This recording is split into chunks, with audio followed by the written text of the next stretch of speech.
Hello friends, welcome to Meridian Overseas. Friends, यहाँ पर जब भी आप इटली के लिए वीज़ा फाइल करते हैं तो मैं आपको पहले भी काफ़ी बार बता चुका हूँ कि इटली के लिए जब आप वीज़ा फाइल करते हैं आपके पास ऑफर लेटर है, ऑलरेडी आपका समरी भी आ चुका है। लेकिन यहाँ पर जो सबसे बड़ा मेन आपका इशू रहता है वो रहता है आपके फाइनेंसेस को लेकर के। तो जब भी आप वीज़ा अप्लाई करते हैं तो finances is the main concern. तो यहाँ पर आपको अपने फाइनेंसेस का प्रॉपरली जस्टिफिकेशन और प्रॉपरली रीज़न के साथ आपको अपना एप्लीकेशन सबमिट करना है। यहाँ पर रिसेंटली मेरे पास एक स्टूडेंट का क्वेश्चन आया है, वो क्वेरी ये है, ये इस वीडियो में क्वेरी डिस्कस करने का मेन रीज़न ये है क्योंकि ये जो क्वेरी है ये आप लोगों से काफ़ी सारे स्टूडेंट्स के लिए रिलेवेंसी रखती है। तो यहाँ से आप लोगों को पता लगेगा कि अगर सेम सिचुएशन आपके साथ भी होती है तो आप उसे कैसे टैकल कर सकते हैं और आप अपने वीज़ा के जो सक्सेस रेशियो है उसको कैसे इंक्रीज कर सकते हैं। तो क्वेरी इस कि अगर आपके जो स्पॉन्सर हैं either your father and mother वो आपका एनआरआई हैं या फिर वो आपका कहीं अब्रॉड में जॉब करते थे और रिसेंटली अभी उनके पास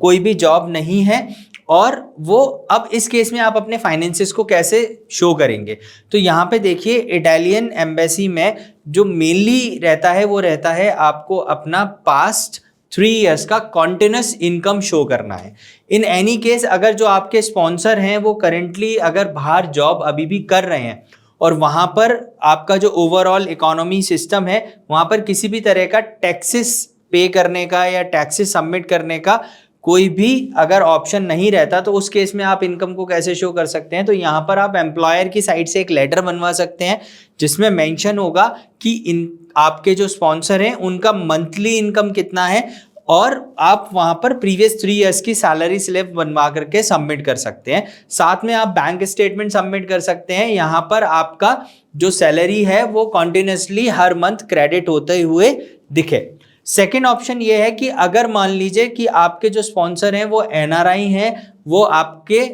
आइदर वो इंडिया के बाहर जॉब कर रहे थे और अभी 2 से 3 साल से उन्होंने वहाँ पर जो जॉब है वो जॉब उनका लेफ्ट किया हुआ है, किसी भी तरह का करेंटली जॉब नहीं है लेकिन उनके पास अवेलेबल फंड्स हैं। तो यहाँ पर क्या करना है, आपका जो प्रीवियस एम्प्लॉयमेंट का प्रूफ है, यहाँ पर 3 इयर्स पहले आप अपना एम्प्लॉयमेंट परस्यू कर रहे थे उस एम्प्लॉयमेंट का आपको प्रूफ देना है। साथ में आप अगर अभी करेंटली कोई इकोनॉमिक एक्टिविटी कर रहे हैं जहां से आपको एक सर्टेन अमाउंट में इनकम रिसीव हो रहा है, वो वेदर आपका कुछ भी सोर्स हो सकता है, इनकम फ्रॉम रेंट हो सकता है या इनकम फ्रॉम इंटरेस्ट हो सकता है या फिर अगर आपने कहीं म्यूचुअल फंड्स में अपना इन्वेस्टमेंट कर रखा है तो उसका आपको ईयरली बेसिस पे अगर इनकम मिल रहा है या फिर आपने कहीं और भी किसी सोर्स में इन्वेस्ट कर रखा है और उसका इनकम मिल रहा है, तो वो कॉन्टिन्यूसली इनकम आपको लास्ट 3 ईयर का शो करना है जहां पर आपका प्रॉपर इनकम सोर्स शो हो रहा हो। इन एनी केस अगर आपके पास ये प्रॉपर इनकम सोर्स को शो करने के लिए रिलेवेंट डॉक्यूमेंट नहीं है लेकिन आपके पास फंड है, तो आई सजेस्ट कि ऐसी सिचुएशन में आपको वो फंड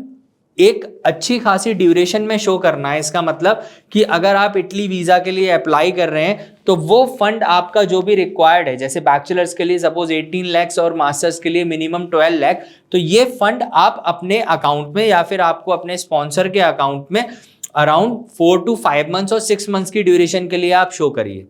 साथ में इस फंड का जो सोर्स है वो भी आप शो करिए कि अगर ये फंड आपका 3 इयर्स से आपने डिपॉजिट किया हुआ है या आपने कहीं इन्वेस्ट किया हुआ था तो उस इन्वेस्टमेंट के सोर्सेस, और अगर आपने डिपॉजिट किया हुआ है या आपके बैंक अकाउंट में लास्ट 2 ईयर से तो आप बैंक अकाउंट का स्टेटमेंट भी लगा सकते हैं। यहाँ पर जस्टिफाइड हो कि ये अमाउंट आपका सेविंग का अमाउंट है और ये आपने अपने अब्रॉड स्टडीज के लिए ही अलग से इस अमाउंट को कैटर करके रखा हुआ है। तो इस तरह से भी आप अपने फाइनेंसेस को यहाँ पर जस्टिफाई कर सकते हैं। इन एनी केस अगर आपके पास आपका आईटीआर नहीं है लेकिन आप अदर मीन से अपने फाइनेंसेस को प्रॉपरली जस्टिफाई कर पा रहे हैं विद योर बैंक स्टेटमेंट, तो अभी आप वीज़ा के लिए आप अप्लाई कर सकते हैं और आपको वीज़ा मिलने के चांसेस भी यहाँ पर ज़्यादा रहेंगे। लेकिन द थिंग इज कि आपको अपना फंड्स का जस्टिफिकेशन प्रॉपर देना होगा। फ्रेंड्स, ऐसी लेटेस्ट इन्फॉर्मेशन पाने के लिए चैनल को लाइक करिए, सब्सक्राइब करिए, बेल आइकन प्रेस करिए। See in the next video. Thank you.